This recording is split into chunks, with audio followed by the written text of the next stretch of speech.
Building a successful MSP isn't just about what you do, it's also very much about the way you think. There's a whole movement towards a very specific way of thinking. And if you and your technicians have this way of thinking, then you'll achieve immense things. And if you don't, frankly, you're probably going to be battling against the wind. Now, my special guest today, he helps MSPs to embrace this mindset, and he's going to explain it to you in a way that makes it so easy to understand and implement within your business. I am Patrick O'Donnell. I'm Senior Vice President for the Americas Sales for Barracuda Networks based in New York. Amazing. And thank you so much for joining me on the podcast, Patrick. So we're going to explore something today called a growth mindset, and why every owner and manager of an MSP needs to have a thing called a growth mindset. And don't worry, in this interview, we are going to explore what exactly that is, where it's come from, and Patrick's going to make it really, really easy for us. Let's learn a little bit about you, first of all, Patrick. So you work for Barracuda. Tell us what you do at Barracuda and what's your background? So my background, really, since I got out of grad school, has been in sales and in tech sales. Started with IBM. Most of my career spent at IBM, both in the U.S. and overseas in Asia and China and Japan. Worked for GE for a little bit, their GE Digital division. In the last several years, was prior at Datto. And for the last year and a couple of months, I've been at Barracuda. So I run the U.S. North America sales organization for Barracuda. We're a fairly well-known cybersecurity company. I've been in business for 21 years, 100% channel focused, helping our customers and our partners, solve challenging cybersecurity and helping our customers protect against threats, whether it's email, network security, application security, or things like extended detection and response, 24/7 security operations center. Really catering, we cater to all kinds of partners, resellers, VARs, solution providers, as well as MSPs. And MSPs, serve a lot of customers who are, may not be as sophisticated in terms of having large IT staffs or, chief information security officers. They're fairly underserved, but what they do know is they do need security. And they see the evolving, expanding threat vectors, and they want to be protected against that. So we help our partners protect their end customers. Amazing. So we'll talk a little bit more about Barracuda towards the end of the interview. Sure. You sound like you've had one of those cool careers where you get moved abroad and you get to live in another culture and really enjoy yourself for a couple of years. Now, I've never done that, and I suspect the vast majority of people that are listening to us or watching this on YouTube have never had that kind of corporate, you get a week's notice to move to Japan or something like that. Is that as cool as it sounds, or is it actually a bit of a drag when it happens? Well, anytime you move, it's stressful, right? So there's always stress. And so we had young children at the time, but we loved living in Japan and we loved living in China. We were there for about 5 years in total. So a great experience for the family, for myself. To your point, to experience other cultures and be resident in that geography is a gift. It was a gift to me and a gift to my family and my kids, right? It's an experience they'll never forget, nor will I, right? And so it was a lot of fun. But yeah, moving halfway around the world, does introduce some, stress anytime you do move. Fortunately, we had great company behind us with IBM and, great markets in which to sell and serve and support customers. Right? I love living in Asia. It was a great experience. Yeah. And then one day you get the phone call, you're coming back to New York. It's like, do I have to really? I don't want to. Anyway. So we're talking about this thing called a growth mindset today. Let's start right at the beginning. Let's assume that our MSPs listening and watching this have never heard of growth mindset before. So can you introduce us to the basics? What is this? Where's it come from? And why is it so important?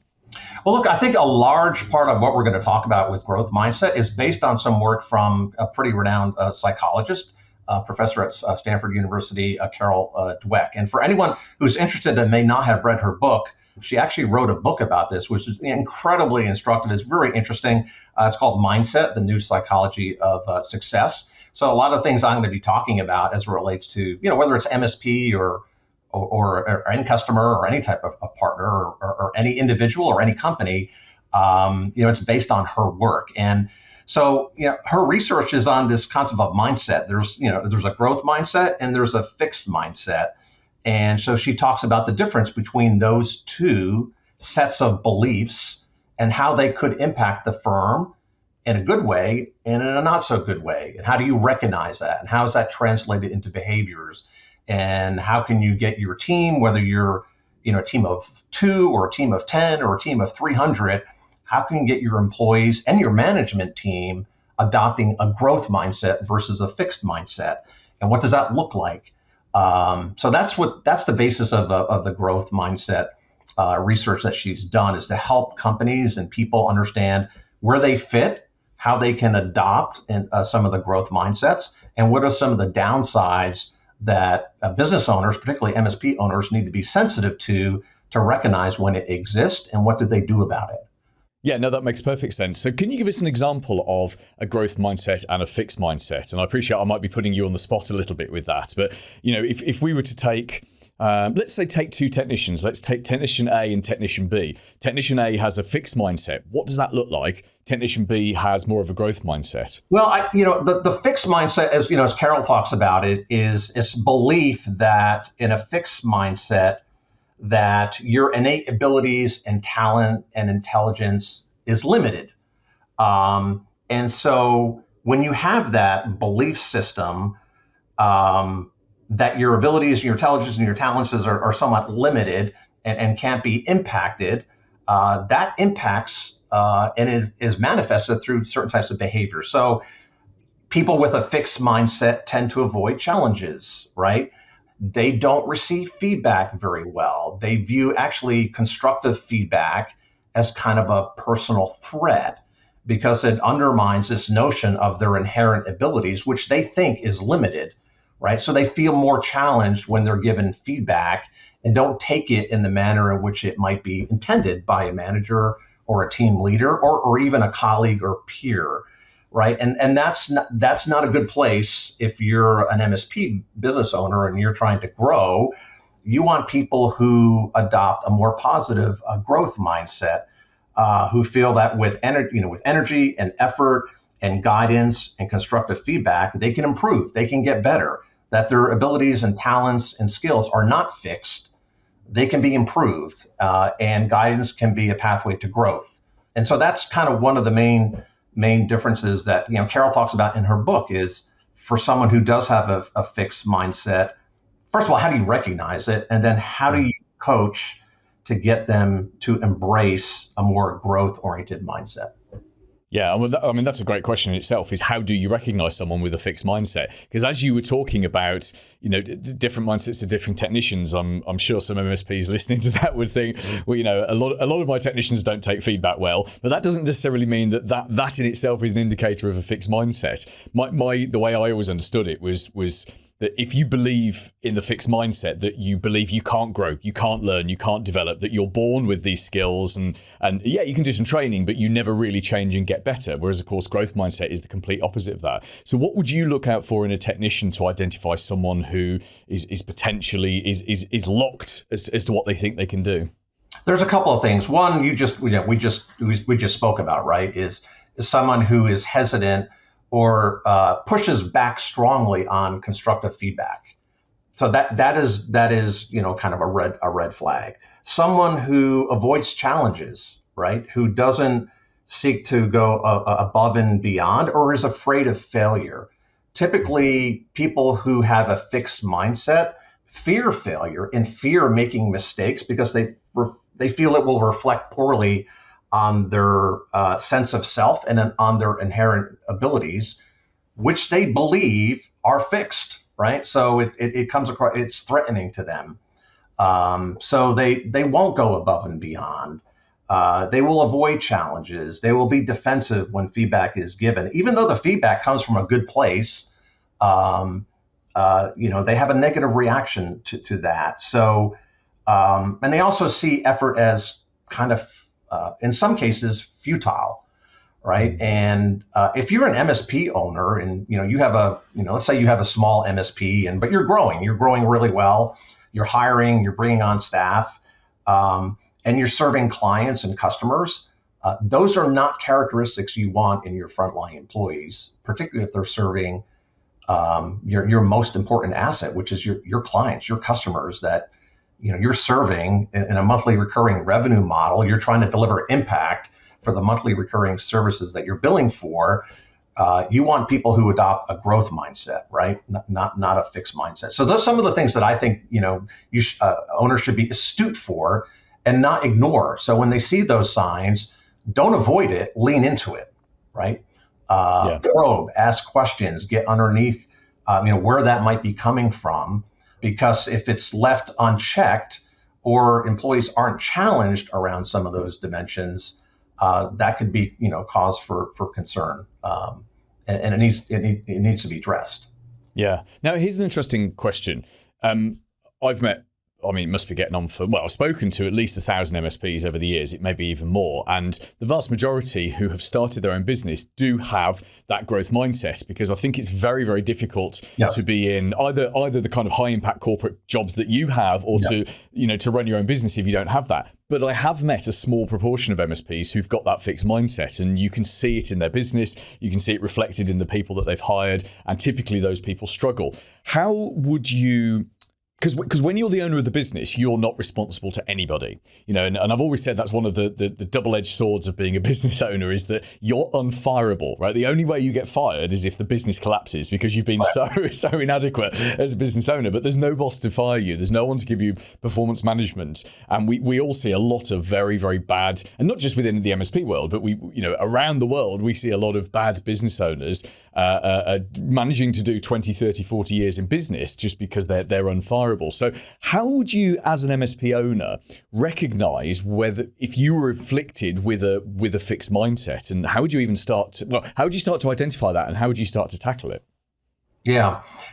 Most MSPs that I've worked with, and similar to your experience, they have a growth mindset because they want to grow their business. They're open to how do they get better. They're open to exploring, new avenues of, whether it's revenue, recurring revenue, or new services, or working with their teams to elevate their performance, or their certification, or their training, or their development. But I sometimes see MSP owners who are just content with, I don't want to grow my business. I'm happy the way it is. And that may be fine for them, but they still want to be profitable, right? Even if they don't want to grow their revenue, they want that revenue that they are and the customers that they are serving to be happy and well served.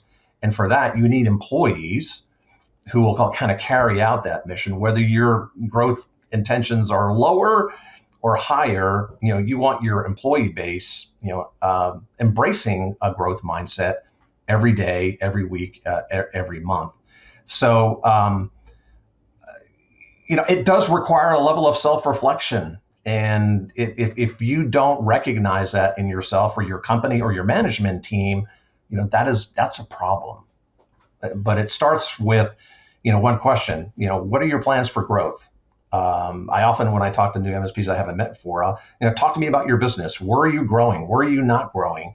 Where do you feel unsettled and uncomfortable in terms of your business or your business plan? And if they're like, hey, everything's great, everything's fine, I'm happy with my growth, I'm not looking to, for aggressive growth, I'm kind of happy and content with where we are right now, right? That's kind of a little bit of a red flag, right? Yeah. I know I'm dealing with somebody who's a little bit different than the norm, because the norm is not like that for most MSP owners. No, and let's be honest, within the MSP world, there is no other sector where there's so much change. Even I've only been here since 2016, and even in 7, 8 years, 9 years, I can add up. Well, clearly I can't, not on the fly. The whole of the technical world has completely changed. Cybersecurity is so different today to what it was back in 2016. Yeah. So I agree with you. I think for an MSP owner, there's always so many opportunities, new things, new ways of generating recurring revenue, and new ways of protecting the clients from themselves, which is the nature of the beast, isn't it? It's the nature of the beast of being an MSP, and the world that we live in with cybersecurity. It's fast evolving.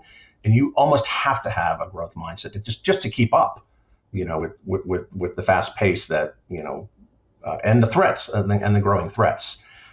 Well, thank you for coming on to talk about this, Patrick. And I certainly think for everyone listening, watching this right now, you definitely should read Mindset by Carol Dweck. It's probably on Audible, because most great books like that are. It's really funny. My daughter was taught this 8 years ago at her school. She's only 14, so at the age of 6, they were teaching growth mindset. And in fact, I remember watching a Netflix show a couple of years ago. It was one, it's called Drive to Survive. I don't know if you've seen it, Patrick. It's about Formula One. And one of the Formula One drivers had a big crash, and a kid fan stopped him in the, coming out of the pits and said to him, how are you going to use this crash to positively influence your performance going forward? And I thought, that's just brilliant. You wouldn't have heard kids talking that way in 20 years. Came off as a bit precocious, to be honest, but it was still great that the kid was asking a guy who'd just written off, a $200 million car, and he was asking him how the crash was going to help him improve his performance in the future, because that's how we want our kids to be thinking. So thank you for coming on and talking about this.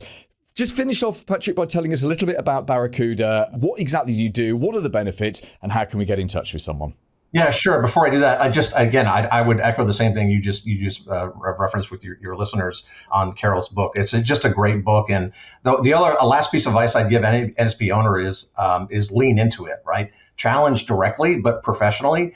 And where you see something that gives you some pause that, somebody on your team or your management team may not be embracing fully, talk about it, lean into it, embrace it, challenge it. As far as Barracuda, a little bit about Barracuda. We've been around for 21 years. This is not new to us. We have a very robust platform, from email to network security to application security to award-winning XDR services. We are a 100% channel company. We only work with the channel, whether it's VARs or resellers or solution providers, the hyperscalers or distribution channel, but also MSPs, right? So we're 100% focused on the channel. And we serve for MSPs who serve the underserved market in SMB and the low end of enterprise. That's their sweet spot. That's a big sweet spot for Barracuda as well, right? For customers who recognize that they have a challenge with cybersecurity, but may not necessarily have the staffing or the technical staff to be able to keep up with those threats. Barracuda makes it easy for our partners to be able to serve those clients with our award-winning platform. Again, starting with email, which is the biggest threat vector of all the way through network and application and data protection, backup and recovery. Some classic MSP managed recurring revenue services. We want to make it easy for our partners to buy, to consume, to deploy, and manage our offerings. So that's what Barracuda is all about. I would encourage anyone who's listening to this podcast or YouTube, if they want to get in touch with me, connect with me on LinkedIn. Be glad to get you connected with other members of our team. Again, in service to MSPs who just do yeoman's job protecting so much of our economy from the bad actors and cybersecurity threats. So we're thrilled and honored to work with all kinds of partners and serve hundreds of thousands of organizations worldwide with our solutions. Paul Green's MSP Marketing Edge.